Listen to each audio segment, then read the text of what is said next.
biggest bit. You've got more at home. You've literally just said to me, I brought 2 fucking slices. It's like, you brought no coffee. But I can't have the why can you responsibility. put the peanut butter on before I've even buttered my fucking bit? You like peanut butter? I know I like peanut butter, but I want to get my butter on. There's no etiquette with you. It's like living with a fucking... No, but the problem is you can't make you happy. That's the problem. I'm a happy man. You're not very easily it's just pleased. etiquette. There's a lot of butter there, see? That's Why love. is there so much butter? You bought more butter than you bought banana fucking cake, you type bastard. Right, we're getting excited. Yeah. Oh, it's recording. Okay, good. So we've got to introduce our. we've had a rejig. Matt's leading this session today because Dan doesn't lead a conversation very well. He just takes it over. But yeah, welcome to episode 3, series 1 of Matt and Dan's Coffee and Pancakes. Which is no coffee. Oh, it's spring water and banana cake.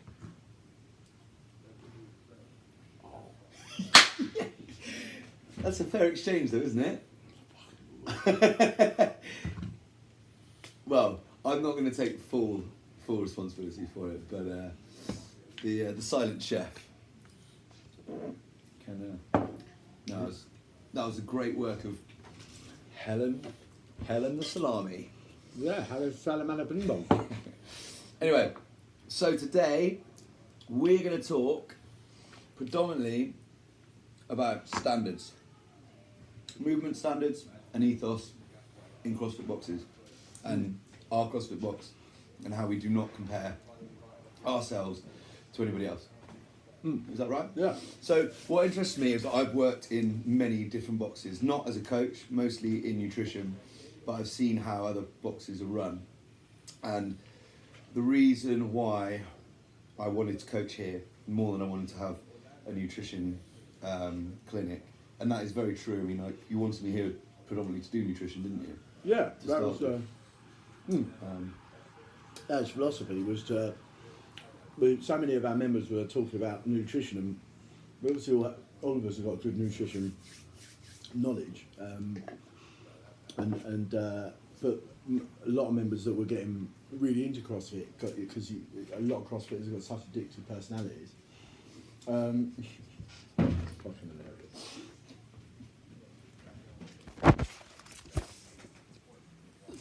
Go on, mate, get that. Cash, you want your bed? No, he don't like his new bed. You just spent a fortune on a new bed. It's got him a new cool bed to make sure he's nice and cool for the summer. Close. Oh no, this one's cropped. Right. Come on, Sorry. Yeah, and the reason why I was pretty much a member here for the first 6 weeks, before I actually joined the team.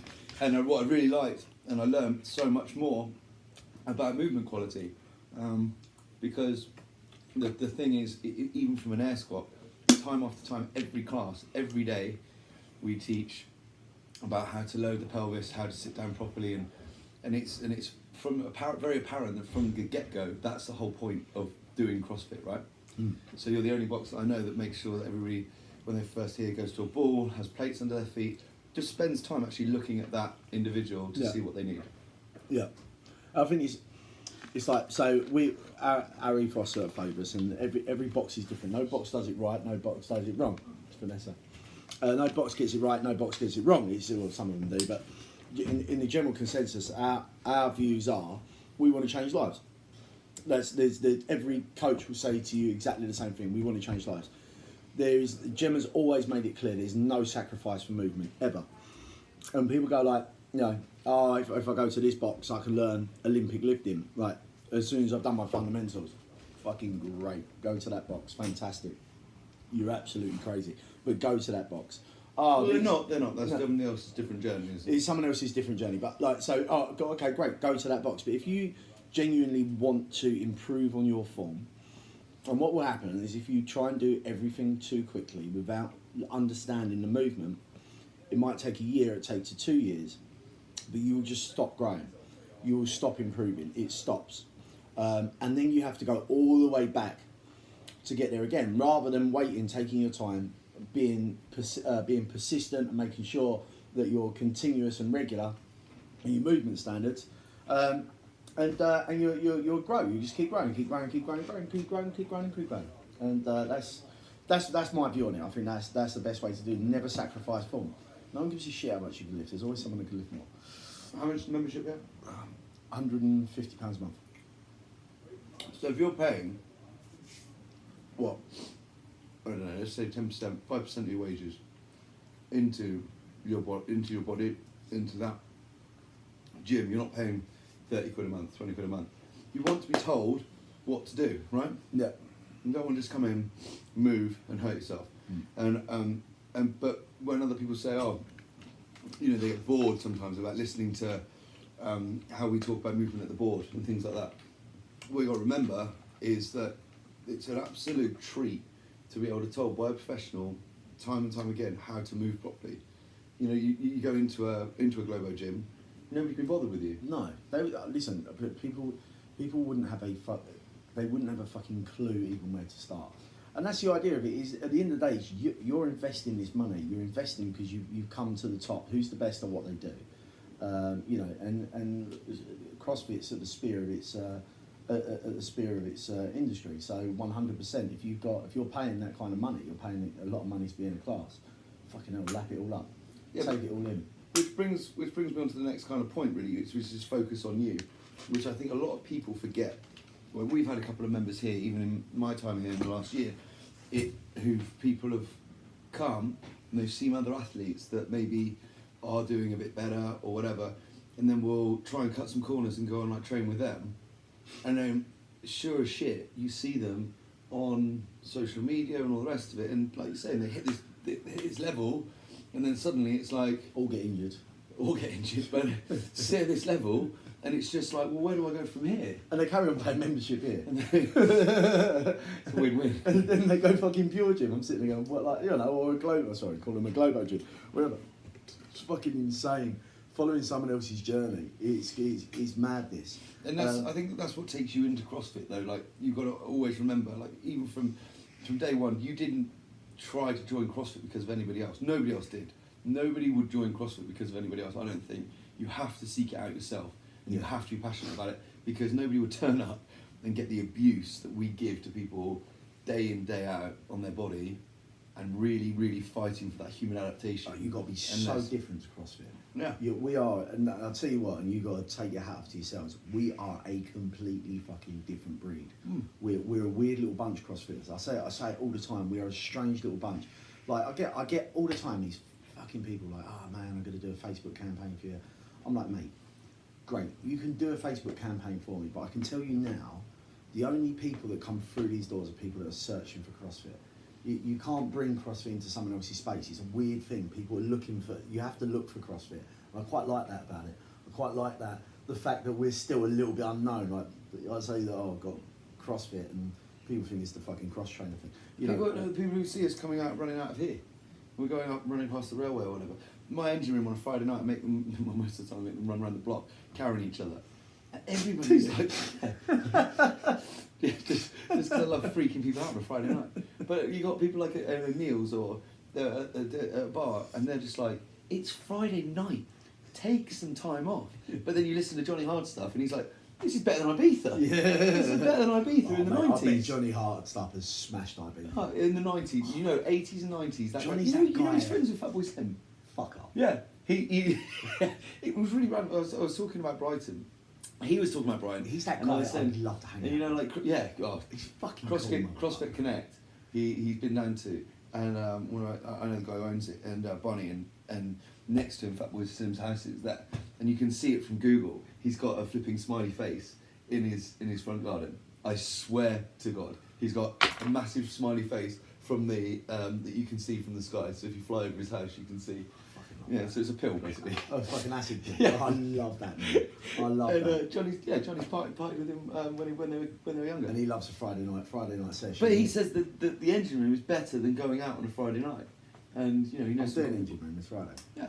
Okay, you know, but it is. But we're talking about, you know, searching for you and the people who come in day out, whether it's the 6 a.m, whether it's straight after work, whether it's on a Friday night for the engine room. You've got to do that for you, haven't you? Yeah, 100%. 100%. And then if you go chasing someone, His t-shirt's really tight. Oh, mate, you look so hot. Noble. Mate, if you go chasing someone else's dream, you're never going to get the benefit from it anyway. It's fucking madness. There's so many things that I can't do. So many things that I can't do overhead. But I knew as an entity worth giving some time to do that. Do you know what I mean? You know, when you're 100%. Yeah. 100%. Like today, me and him have done overhead squats. There's not even any point in me even looking at the weight he's doing. I'm like, mate, we'll get another bar. No. And that's not what it's about. And it's like, right, let's get on the same bar. And it's just, he's going with his weight, I'm going with mine, and they're fucking worlds apart, let me tell you. But it's just not about that.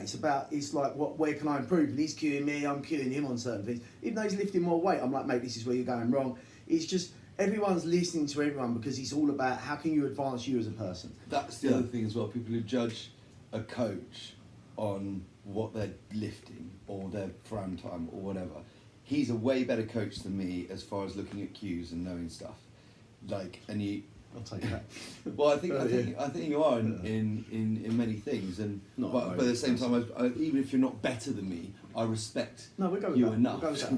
I respect you enough to be able to take cues off of somebody because it's way easier to take cues rather than thinking, right, I'm over here. Now I'm going to think, right, I'm going to do this, do that, do this, do that. Whereas somebody telling me, you know, what a privilege, I get a PT session in the middle of a class, great. But yeah, focusing on you and always remembering why you started. And we were talking earlier on when we were having coffee about some people who, you know, if you keep a CrossFitter, if you keep a member in a gym for 2 years in a CrossFit box, then you've done really well, and then you've got a family member. Yeah. So, like, take like Sharon Hughes. Sharon just, you know, she's been like 3 years. Anita, 3 years. Like, there's members. Sorry, I talk about members if you're watching this. You don't know members, but there's like, you know, like Teo. She's like, they've been here like, I'm talking of women really, but they've been here for years. It's just they wouldn't leave. It's just part of, it's like going home, isn't it? You wouldn't go. You wouldn't go anywhere different. So, you know, but it's that you have to get through so many fucking stages because suddenly you get your fundamentals, and then you're like, shit, hold on, I've lost my ball now, I haven't got a place underneath my feet, my mobility's there, I'm kind of understanding it, and then you go, right, now I want to do I want to start Olympic lifting. You throw Olympic lifting in the mix, and that's probably the little bit of the bane, is the two things that people hate because you feel like your ego takes over. One, when you start Olympic lifting, because it is so fucking difficult. So, like, there are very few people I know that come in and naturally can just bang out Olympic lift. Emma Gibson is a bit of annoyingly fucking. Yeah, she's very she good. always really fucking annoying. She beat me in a workout the other day. Did she? Oh, mate, she fucking gets it. No else as well. Flick's brother. This is a number that started about how long ago was it? She's been with us like fucking month. I'm like, right, so I broke down the push show. She's like, what, like this? I was like, well, yeah, pretty much exactly like that. But it's very rare that people naturally get it. Like Lush, he naturally gets it. It's really so now you've got to take a step back, and then you've got to go, right, now I want to do workouts which are RX, and now you're doing Olympic lift moves, and you're trying to do them at the prescribed weight. Another fucking complete game changer. George Corey is the best example to do it. You know, it's fucking another game changer for you. Yeah, because then you've got to realise pacing, it's not just and there's so many, and once you've got over them humps and them mounds, you've now got to go, right, okay, I'm now RXing, I'm now Olympic lifting, now I've got to start working on my quality of movement. But people don't, they get fucking complacent, they get lazy, and they're like, now all I've got to do is turn up because I've done all the hard shit. No, you've literally covered the bases, and you know you've got to start doing the hard work. It's funny because, like, which is that continuous improvement. When I started CrossFit, we actually did it in a park. Did you? Yeah, did it in a park, and we did it, and all we had was a kettlebell and a wall ball, and a monkey bars to do pull-ups in, and that was with some of my mates back in Taunton, and it was so ridiculous. Like, some of the stuff we were doing was just, we were just a bunch of lads, no idea what to do, and there was never any focus on that. Which brings me to my next point. Next point is about other gyms and people comparing athletes to athletes, coaches to coaches, gyms to gyms. We do not care.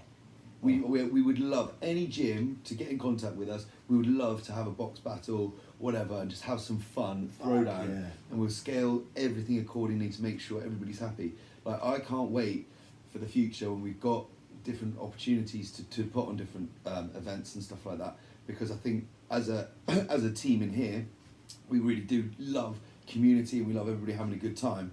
But it really frustrates me sometimes when people will come here and then they'll compare us to other people's gyms. People run gyms differently. Runs this place as a business, and he runs it as a family, but he runs it as a business first, which I think a lot of people in CrossFit, a lot of CrossFit box owners forget. Isn't that right? Yeah, 100%. It's like you pay for knowledge and you pay for quality, and that there's no sacrifice for either of them. You know, it doesn't matter. You get 100%. I feel that every member feels here that they get exactly what they pay for. And you know, and if that means you can't overhead squat for a fucking year, then you can't overhead squat for a year because you paid me to invest my coaches and our knowledge into making sure that we get you right before you do that, because you're a representation of this box, and that's how it works. And that's the other thing. When you go to a competition, you go to our competitions. Will we come first? Do we podium at Phobos? No.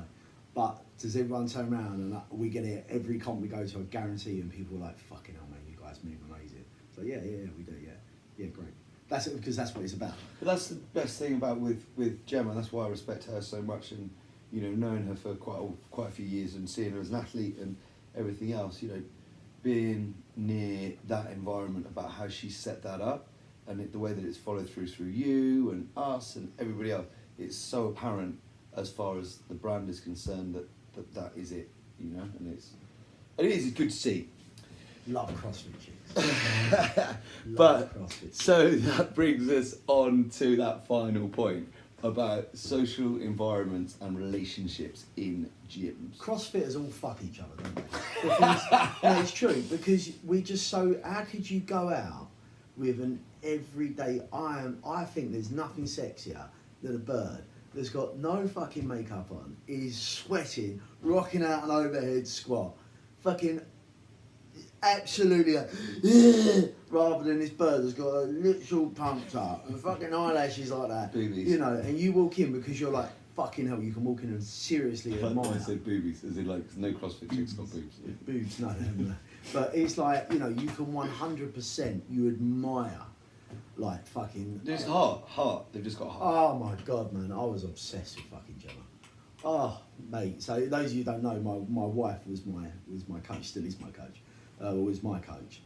But it's weird as well. You got to be, mate. Yeah, it's that's the thing. It must be really hard when you're you so protective, because it's quite rare that men are so protective over the ladies in the CrossFit boxes, aren't they? Mm-hmm. Especially if like I was the new guy that came in, new guy, the coach.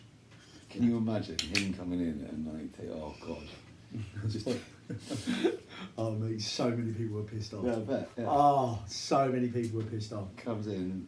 Thinking he owns the place already, and then you ended up. But here's the thing, right? How can you explain to someone who doesn't CrossFit? It's like 5 o'clock in the morning, you're up, and like you're thinking at 4 in the morning about your fucking workout. You turn up at 5, you're all pumped, you're ready to rock and roll. How the fuck can you explain that to someone that doesn't CrossFit? Just wouldn't get it. Wouldn't get it. They don't want to know either. No, they wouldn't want to know. They wouldn't want to know.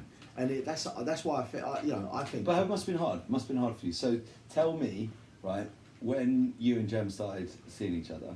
Yeah. Look at this smoke.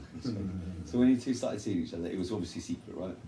Oh yeah, man. For how long? Well, you know, I called her up and I was like, well, here's the thing, right? Don't chew my fucking ass with me. You know, Gemma's like £100 an hour for a PT. Yeah.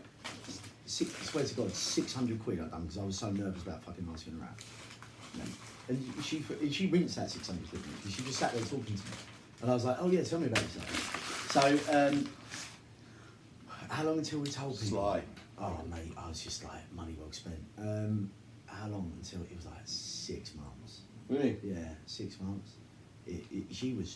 But I asked her out. I built up these bollocks. Like, okay, let me ask her out. I asked her out today. I called her up and I said, hard asking out a CrossFit joke, isn't it? no, mate, because they don't give a shit. And the thing is with Gemma, she's got that, yeah. Well, she has, right, under that hard exterior somewhere. But she spent but since she was 7 years old, she's been an athlete. She she was 30, what was she, like 33 when we started going out, 34. She was like, all she wanted to do was train. And because she was working 16 hours a day, but I called her up, I said, look, I want to take you out on a date. I had fucking sweat dripping down my back. Oh mate, I was shitting myself. And she went, yeah, don't date members.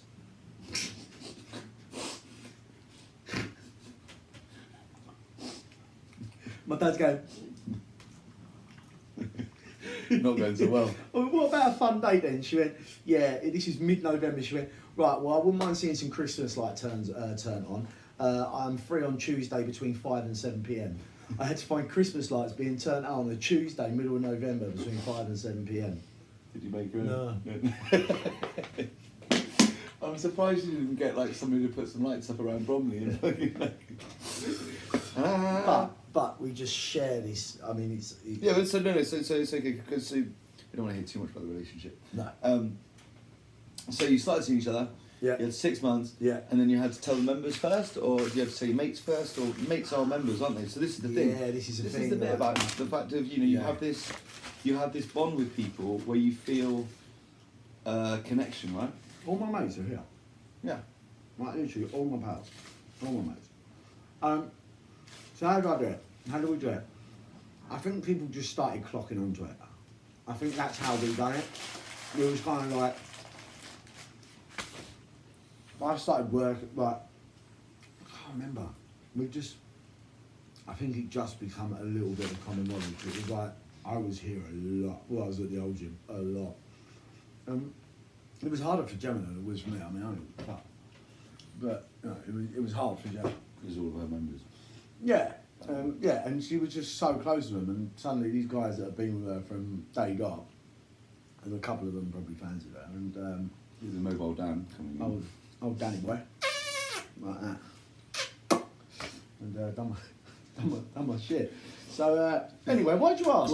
Grinder profile just That's it, yeah. No, I think it's actually a really good topic because boxers I've been into before, people do. They obviously get together. Fuck yeah. It's like old Bill, isn't it? Old Bill, they all go out of each other. Is that true? Oh, mate. I don't know that many. They How do do. you know a lot of these? Because they're fucking with each other all the time. And how can it's like people in the military? It's them kind of like, it's people that are you've Like-minded. 100%, but different. Like to be in the military, you've got to be fucking different, haven't you? And how can you share that mentality with someone that isn't in the military? Do you know what I mean? It's the same with police. Like they're fucking faced with crazy shit every single day. Yeah. Is Smelty singing really? Huh? Is Smelty singing really? I don't know. Smelty's a ledge, man. Yeah. Smelty's that guy. He's got a really good body. He's like his body is kind of. I like it, He's the got way that it's shaped. Adonis. Yeah. Like naturally good shape. Like Brad Pitt in the. Yes, yeah. Yeah. 100. No, in Fight Club. Like. No, I was thinking the Troy. He's a bit skinnier than that, don't he? Oh yeah. Like more Brad Pitt. He's like Jason Statham with a Brad Pitt. I mean, look, Smelty, if you're single, I'm fucking helping you out. I'm helping you out. He's a really good guy as well. He's like, I wouldn't mind him bringing my. I'm not bringing my daughters home now because they're 8 and 9. I mean, she's 9 years old. That'd be very fucked up. So but if she was at 9, how is that? someone like, but you know who else I would love my son to turn out like? I say it all the time. Lush. Yeah. Tom. Oh mate, that geezer's brilliant, isn't he? I would have preferred if you said me, but. Fuck no. Fuck no. Alright, it's enough there. It's enough there. You're quite so passionate about that. Fundamentally fucked up.